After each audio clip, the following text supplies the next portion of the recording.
Good evening. My name is Laura Thompson, and you're watching Community Artist Connection.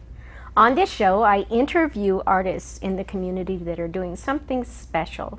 And tonight, I have the great pleasure of interviewing Chuck McPherson. Hi, Chuck. Good evening. How are you doing, Laura? I'm great. I'm great. Good. So, you're an artist, you're a graphic designer, and what else are you? That's pretty much full-time right now. Oh, that's good. Yeah, I'm getting ready to turn the graphic design off and become a full-time painter. Wow. Yeah. That's fun. Yeah, really brilliant, because you make a lot of money in graphic design, and now I'm going into art where there's no money. Yes. Brilliant. Yeah. Yes. But I'm following my passion, so. Yeah. Yeah, I kind of did that too. Yeah. You know? Retired and now do art full time. Ah. Yes, Yeah, I can't really nice. retire yet. I got about 14 years yet. Ah. Oh. Well, anyway. I know, I just look older. Anyway, tell me about watercolor, which seems to be your passion. Yeah, it is. I discovered it big time about 3 years ago. I've been painting all my life, but never really played with watercolor too much until 2008, and got this calling that I needed to paint more. And I was busy running my graphic design business. Like I said, I've been fairly successful with that. A lot of large clients and things. And then this kind of kept creeping into my mind, and I just had to find my passion. And that's how I've started. Joined the San Diego Watercolor Society in, well, tried in April, finally got in June because paperwork got lost. And have been displaying there ever since, and met a lot of great people, a lot of people I call my heroes, because they paint the way I saw myself painting. And so I went in and met them, and got into shows and just started. And the personality that I have, when I went and looked at who was painting, I didn't think I could compete with them on a quality scale. So I thought, well, where's my niche? And my niche was my personality. That's what people relate to right away. So I thought, well, if I could introduce that in my paintings, I might have something. And so far, so good. So what part of your paintings show your personality? From start to finish. Okay. Yeah, everything here that you see, the 3 paintings I brought in tonight, every one of them was started larger than life. I have a reputation for having the biggest brush in the industry. I use a 5-inch house painting brush to start everything. And one of my weaknesses when I started was I don't know how to hold out whites, which is a big thing with watercolor, because you can't cover the whole surface. You need the white to sort of dance. And all the traditional painters that I admired knew how to do that. Well, rather than taking years to learn how to do it, I went to Home Depot and I bought some blue tape that I used on my house to paint stripes on my walls. Right. And started there. I liked the crisp edge and that type of thing. So all my paintings, with very few exceptions, are started without drawing. I just put a full sheet up there and I start taping. And then I come in with an X-Acto knife and I cut some shapes out, or I'll tear the tape, put it down, and I pull the 5-inch brush out and give it a good whack to begin with. That's where the personality comes in. A lot of color goes down, a lot of drips, that type of thing. I'm known for my freestyle, I guess you could say, or wild child, as I call it. And from then, it's just a matter of pulling tape off at different stages and getting smaller brushes intact with the surface and creating a picture out of it. Sometimes I don't even know what I'm going to paint. Yeah. You know, so Yeah, I know how no that goes. preconceived notion. Exactly. Right, yeah. I'm all about the spontaneity. I don't do sketches unless it's a commission or something I'm doing for a crowd. I do a lot of painting in front of people. And I prefer to do that because when I'm not paying attention, I'm a better painter. I stay out of my own way. Yeah. So, You just let it happen. yeah, and that's what people relate to. Everything looks spontaneous and fresh, and I have a great, happy palette. You know, I don't follow the rules, just like with graphic design. I never followed the rules with graphic design, and it worked. So I'm following the same line in my watercolor painting. Yeah, the successful action. Yeah, and it Yeah. gets attention, and I've done really well the last 3 years. Cool. All right. So let's talk about this one. Yeah, this is titled Snowdrift. Okay. I did it after a workshop I took with Thompson. I'm very much into learning how to loosen up, because I started with a very realism kind of slant. Everything I painted was photorealistic, and people admired the technicality of what I did, but they never stayed on the painting. And it's one of the lessons I learned. I said, well, what is it that's hanging them with the painting longer so I get more attention? And what I found was they want to see the artist in the painting. So because I had the personality thing going for me, I was looking for artists that have been doing this a while that could help me shorthand it, sort of like, you know, the crib notes of watercolor. And I went to the best, and Tom Fong is one of the nationally known artists. And this is what they call a wet into wet technique, where I took a sponge with just the white paper, again, no drawing. Wasn't quite sure what I wanted, but I knew I wanted a winter scene. And I put the sponge down, and everywhere you see it blended very softly is where I put the paint in, and it fused together. And the hard edges were where the sponge didn't hit the paper. So it gave me that nice hard edge. Wanted to hold out the whites, as always, and then I took a credit card and I scraped out the trees while it was still wet. And it's a technique that watercolorists have been using for hundreds of years. And then I took my X-Acto knife again and did the small branches, and about a half hour later I had the painting. Wow. This one's, yeah, that was very fast for me. Normally my watercolors take about 4 hours. I'm in a workshop now where I'm learning how to paint faster because I've got to make a living at this. And the guy I'm taking from does a full sheet watercolor in about 20 minutes.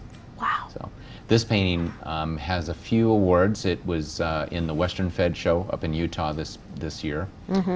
Also the San Diego Museum of Art featured it in their magazine a few months ago, which was a great honor. Yeah. I'm on the board over there with the Artist Guild, and they wanted to have a painting out of all the artists in the guild that would represent what we do, and I was fortunate enough to have that one chosen. Well, that's awesome. Yeah. And people love how quiet it is. Yeah, it's just really serene looking. So not chalk. So you know. Yeah, exactly. It's the opposite of your personality. Yes. So it's like, okay. This is when I sleep. Okay. All right. Let's talk about the other one that's behind you. Yeah, that's called Boathouse 5, and I was teaching a workshop over at the San Diego Watercolor Society, and I had my students there and was demonstrating my tape-out technique. That painting was started again, no drawing, just I started putting strips of tape down in a shape that was interesting. Knew I wanted to paint a pier and boat scene, which I'm pretty much known for that in San Diego. Back in 2008, I demoed at the San Diego County Fair, and was just playing, but I was there 7-8 days, and what I found was the crowd really got involved with this technique I was using.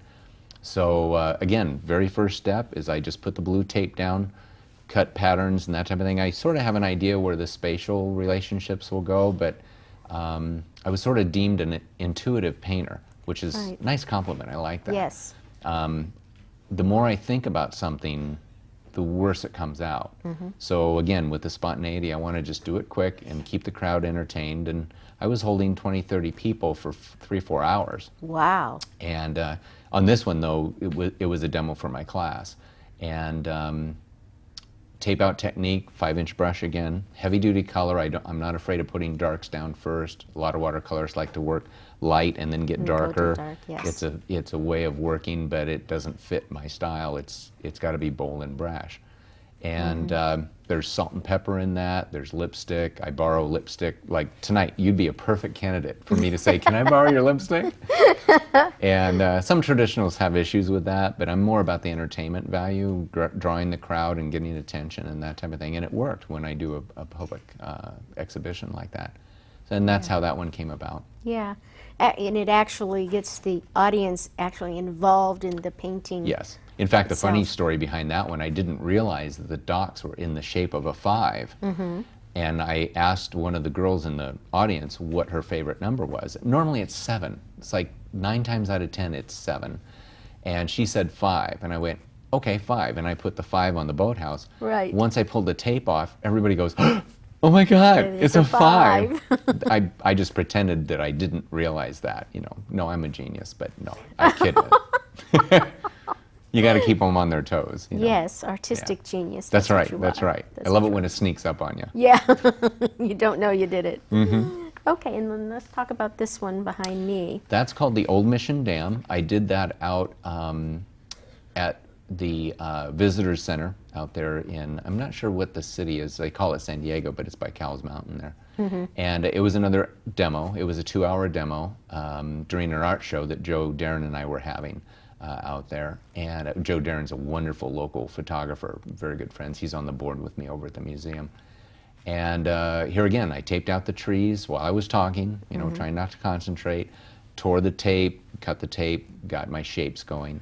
I like the edge that a tear gives you rather than everything straight. It's too, you know, engineered. And the geometric shapes you see around the edge of the water were where the blue tape was. Then I, again, took the 5-inch brush, slopped a lot of the blue lake on there, and then let the drips happen, because that gives it its first bit of personality. Then I let the drips tell me where to go next. And that's, I build a painting that way. It's sort of a process. That was 2 hours, and then I fiddled with it a little bit. I took a rigger brush later on, put the little branches and that type of thing in. So, and it finished up. That particular piece was one of 3 I entered in the recent Fallbrook Art Open. All 3 pieces got in. Wow. All 3 pieces got awarded, which was amazing. Yeah, I know, it doesn't happen. It was like, I'm going, oh my God. Yeah. And in my high voice, of course. Of course. And so I was very honored that they thought enough of that. And the backstory, the president called me a couple of weeks later after the jurying, and she said, I need you to understand something. The juror, when he was selecting all the pieces, kept referring back to that one painting as the way things should be done. Whenever he saw a weakness in another painting, he goes, like that one. So yeah, I was very honored with that. That's incredible. Yeah, there's a lot of, I'm very flamboyant, but there's a lot of humility in me as well. So when I win awards or have honors bestowed, I'm very humble about that kind of thing. I really respect the fact that people think enough of my work to let that happen. Yeah, that's always something, you know, when you are creating and then somebody singles yours out for some sort of honor, it's like, whoa. Nice to be recognized by your peers. Very nice, yeah. In fact, these 3 paintings were the ones I submitted for the NWS, which is the National Watercolor Society. I got in the show as a non-member with a painting called Tory Winds, which is another, I did it right after this one. It's very loud and very flamboyant. It's on my website if they want to go look. And they invited me, because I got it accepted as a non-member, to apply for what they call signature membership, which is a big thing. It's like a big deal. Having a PhD in what I do. Right. And so I talked to a lot of people who already had the designation, doing my research like a good marketing guy. And what I came out with was they want to see a real consistency in your style. And the problem with me, because I've been searching for 3 years, I haven't really created a style, but after 40 paintings, it's starting to show. So I found the 3 that would work, and these are the 3 I submitted, and they gave me my NWS designation. That is awesome. Yeah, which means I can put NWS behind my name now and ask for more money. That's a good thing. Yeah. That's an awesome thing. Yeah. Okay. And you're doing, we mentioned a little bit before the show, you were talking about some of these that you have down here and projects that you're doing. I thought this would be a good way of explaining a different process I use. This was every year I'm involved with the Mount Helix Park Foundation in their fundraiser called the Heart of Mount Helix. And the first year I was involved, they came to the St. Clair Gallery out in El Cajon and asked the artists to display. And my friend Howard Bagley out there asked me to be in the initial meeting with the board. And I'm listening to what they wanted to do, this great event that raised money for the Hill, because it's privately held. It's not a you know, a government land. And they have to raise funds every year. Well, they came up with this idea of a fundraiser. So I thought, yeah, I'd love to be a part of that. Well, during the conversation, they were lacking a dynamic that they needed to really draw people in. So I said, well, I'll tell you what, I will come up to the Hill that night and I'll paint live. This was the first time I'd ever done it. Wow. And when I get done, you know, give me a window, they can put it up in the live auction. And that way the people that have been there that night saw it created from scratch, have the appreciation for what it is, plus the fact that, you know, they're there to support the Hill. And so the first one I did in 2008, I had an hour and a half. I painted it, matted it, framed it, got it up on stage, and it brought $1,200. Wow. Last year it brought $13, and this year it brought, let's see, what did it bring this year? don't quote me, but I think it brought $1,700. Wow. Might have been $1,550, but I can't remember. Anyway, each year I try to commemorate something that's been done. Last year they put a new gate on, so I painted the gate into the watercolor. This one they had just restored the cross, and they put up a new fence around it. And the day I went up to photograph, just to get some reference photos for an idea, because I have no clue what it's going to be beforehand, they were spraying the fence white, and all this overspray was going everywhere. So I thought, I don't want to be in the overspray. I dress okay, you know. So I backed off into the bushes and where the rocks are down the hill. And I'm taking pictures of the cross, and things are coming. Well, these butterflies started surrounding me. And I was very intrigued. I mean, they were everywhere around my head. So I stood there for about an hour, hour and a half, and took 125 photos trying to capture butterflies. Got home, got on my computer, took my Photoshop program, and took the shot I wanted initially, and then stripped in all the butterflies to give me the layout of what it is. It's called Flight to the Heart, and this was the painting that I did that night live. But this one, because it's so detailed, and because of my physical limitations at the time, I'd just gotten out of the hospital after major surgery, I decided I needed to lay it out. So this is where it started. This was the blow up of the photograph. And then when it finished, this is the final. This is a giclée of the final. Wow. And you can see all the lipstick and everything. I have a great assistant named Mary who loves me, and every year she requests to be my escort there. But it happened that a couple was in the audience that they have a bush outside their window that they drink coffee by every morning, and they watch the butterflies being born and flying up to the hill. The guy had a tear in his eye when he won the thing at auction. So it was meant to be that night. It was meant to be that subject matter. This is really vibrant. Thank you. And this is a giclée, so some of the vibrancy is kind of missing. But because giclée is very difficult to get true color to. It's pretty good, but my work works best on canvas, I find. I don't print it on paper. I use canvas instead. Oh, okay. Keeps that vibrance going. Yeah, it's beautiful. Thank you. It's beautiful. That's a really cool thing. You do workshops too, right? Yes, I'm putting together, I just started teaching a few months ago over in Kensington. I have a class of 7 there with another class I'm starting. I teach every other Friday, and then it's going to be every other Sunday as well. Great group of people. And I teach them within their own skill set. In other words, instead of having a class and you have assignments and everybody does the same thing, I do make them do the same thing, but I work with each individual based on where their skill level is. It's one of the things that makes me unique as a teacher. And what I found is, even though it kills me, I'm really tired by the end of the day, but everybody's pulling out something and they're growing very quickly with that theory. So I'm expanding that, like I say, twice in Kensington. I'm going to be in Encinitas probably in March.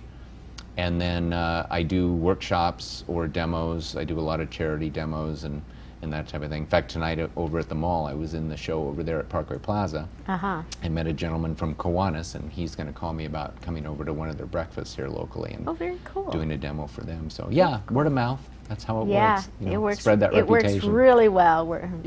Yeah. And your work is so vibrant, and it's just like I really can tell that is your work. Yeah. I would not pick this as your work. No.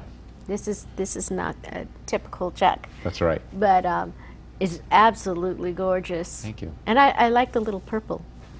Yeah, and again, I've got bright color. It just is very subtle. It's muted. You know. Sort of like when you touch that snow the first time, it's really cold after a while. You get the ice headache. Yeah. That's the purple. It's very cool. Well, we're coming to the end of our show. So I just want to kind of like wrap up a little bit and ask you one really important question. Why are you an artist? Because I can't help not to be. That's the usual answer. Yeah, there's a calling inside. It's how I relate to people who get religion, quote unquote, because you can't fight it. And I've been doing this all my life. I always had a passion. I've been very lucky being able to continue my art through graphic design. Not quite the same thing, but it's still fulfilling. But this is something different. This is something that nobody can relate to outside of self. Right, right. And the fact that you've been called an intuitive artist, that's really, really an honor. Because to me what that means is that the art is coming through you spiritually. Well, emotion is a big thing. Whenever, like I am the member shows director down at the Watercolor Society, and what I find most, I was trying to build their sell point, because we were selling $90 paintings 3 or 4 a month, and when I took over, I was listening to people in the show, and people buy art first through emotion, Yes. then investment, then artist, that type of thing. So I decided to tap into the emotion, and in doing that, we've raised our sell point from $90 to $454. Wow. So we're selling $1,000 paintings now because the artists have listened to what I've asked them to do, and they're painting as themselves, and they've raised their prices. Because in this economy, nobody's buying art except the very rich or the Yeah. soon-to-be rich. Yes. There are investors out there, but they don't want a bargain; they want a value. And Right. these are, these are in the $1,000 and up range, and Yeah. I'm doing okay. Yeah. That's great. It's really great. And to be able to move the price range up, that's incredible. Well, the funny story is that last year I wasn't selling much. I was in the 800 range or so, and it was a good price for what I did, but nobody was buying. So I doubled my pricing. I took my paintings to $1,400 and $2,000. I sold 3 in a week. Wow. That's where my theory came in, and it even blew me away. I'm going, okay, I can live with this. It's all right. It's okay. Don't have to work as hard. Yeah. Yes. Wow. Instead Yeah. of 800, 2,000. That's very cool. Yeah, I can't explain it other than the fact that, investors really want an investment. They want to know that that painting that they buy is not going to go down like a car does right after you drive it off the lot. Plus, there's that emotional connection, and the idea is the more people that get the emotion about your work, the broader base you can build and go from there. And that's what I'm doing. I'm building a Yeah. fan base and trying to get the collectors in now. And I have connections with Grumbacher and that type of thing, looking for sponsorships and going big time. That's you know. very cool. Yeah. That's very cool. And it sounds like not only are you doing it for yourself, but you're doing it for other artists. I like to taking them promote. with you. Yes. In fact, a lot of times when I get an email announcement for an art show or things, I will forward that on to my email list. And of course, I give it a little chuck spin. And the artists are always surprised because they look at it as competition. Why would you be promoting me if you're doing the same thing I'm doing? And I'm going, well, it's good for the art. Yeah. And Yeah. if people get in their head that, like recently, a lot of the stock reports and things, the investors or the advisors to investors are saying now that art is a better investment than stocks, because art you can't manipulate that well. Stocks, one guy, as we found, Yes. can have a fat finger and push a button and the whole stock market changes. Yeah. Art doesn't work that way. It goes No. with taste and desire. Yeah, yeah. And I think that a lot of people, when you talk about emotion, a lot of people who buy art, I think more buy emotionally than any other way. Yeah, it's a snap decision. Yeah. Just like the car lot. If you don't sell it that day, Yeah. you're probably not going to sell it. The 2 that I sold through St. Clair recently, I was at a paint out up north doing a garden tour. And I brought all my prices to where they were, $1,400 and $2,000. And a couple walked in and could not get away from this one piece. And I said, well, I'll tell you what, if you come back by 2 p.m., I will let you have that piece for $900. I'm a businessman. I'll give them a good discount. They didn't come back. I'm in the hospital a couple months later. I get a phone call. We can't get that painting out of our mind. My wife's birthday's on Saturday. Can I get the same discount? Are you amenable? I'm on drugs, so I'm going, yeah, anything you want. That's great. Yeah, that gelatin is good stuff. But, So I sold the painting from the hospital bed. And again, it was at the St. Clair Gallery. Howard went and got it for the guy and wrapped it up very nicely. And the funny part about the story, the guy takes it home. Typical guy. Doesn't unwrap the painting. Wraps it for his wife in the brown paper that it was in, and he puts nice wrapping on it, gives it to his wife. She opens it, and she goes, honey, this is great, except this isn't the painting we wanted. He'd given him the wrong painting. Oh. No fault against Howard, but, Yeah. So we're talking on the phone. She's holding the painting while we're on speakerphone together.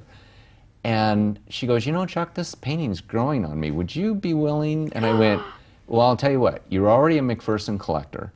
So I'm not going to just discount it. You get a deeper discount because you already own one, even though you don't have it yet. Yeah. So I sold him that painting at a further discount. I sold 2 paintings that day. Wow, that's She was ecstatic, and so was I. Yeah, I would be too. Well, we're just about to the end, and so I'm going to say it's been an absolute pleasure. Well, thank you very much. Appreciate the invite. Yeah, it was great. It was like spur of the moment, let's do it, and it really has been really wonderful. It's Chuck's style, spur of the moment. That's right. That's right. Mine too. That's Mine it. too. That's yes, it. Yes. So you've been watching Community Artist Connection.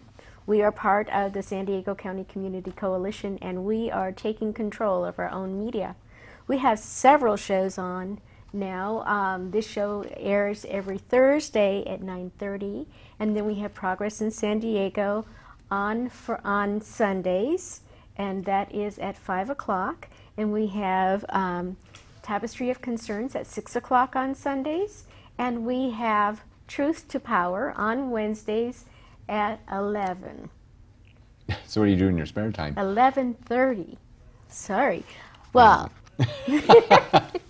we have a great time, and the crew who do this behind the camera, the sound, everybody is a volunteer. And if you are interested in learning more about TV, how it works, come on down. We post all of our the times for our shows on our Meetup, San Diego Community Coalition at Meetup, and you can just click on it, say you want to come, and we'll give you all the details. We'd love to have you, and it's a wonderful being able to take control of our own media. I wouldn't ever get the chance to interview people if it weren't for public access, so it's a wonderful thing. And again, thank you so much for watching, and thank you, Chuck, for being here, and we'll see you next time.